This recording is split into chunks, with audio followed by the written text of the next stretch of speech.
Québec serre la vis avec les automobilistes contrevenants dans une série de mesures pour la sécurité routière. Un plan robuste qui représente des investissements de plus de 180 millions de dollars. Le gouvernement souhaite notamment limiter la vitesse maximale à 30 km/h dans toutes les zones scolaires au Québec. Il y aura là-dessus aussi une révision des points d'inaptitude et des amendes qu'on donne. Et cette révision-là, entre autres l'introduction de points d'inaptitude pour des infractions qui, en ce moment, ne génèrent pas de points d'inaptitude. On est en train de réfléchir à ça avec la SAAC et qui, là aussi, va refléter cette préoccupation énorme qu'on a pour les clientèles vulnérables. À l'approche de la rentrée scolaire, le ministre de l'Éducation, Bernard Drinville, rappelle l'importance d'être vigilant aux abords des écoles. Et puis évidemment, l'annonce d'aujourd'hui, elle nous rappelle que la sécurité routière au sens large, mais la sécurité scolaire en particulier, c'est un enjeu qui nous concerne tous.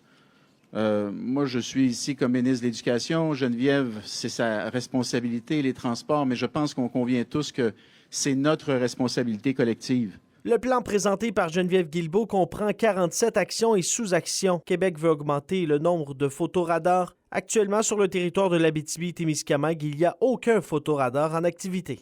Je vous présente aujourd'hui un plan qui repose sur 6 axes. Le premier, transport actif sécuritaire vers l'école, aménagement sécuritaire pour les piétons, innover en sécurité routière, la sécurité pour les travailleurs de chantier, j'y reviendrai tout à l'heure, mais ça aussi, c'est un volet très important pour moi parce que nos travailleurs de chantier font un travail qui n'est pas facile dans un contexte où des fois on peut être impatient sur la route. Et là aussi, il y a eu un alourdissement du bilan. Le gouvernement va aussi remettre sur pied la table sur la sécurité routière. Cette instance aura le mandat de conseiller d'évaluer le gouvernement sur ses actions pour améliorer la sécurité routière au Québec. Vincent Tremblay, RNC Nouvelles, Rouyn-Noranda.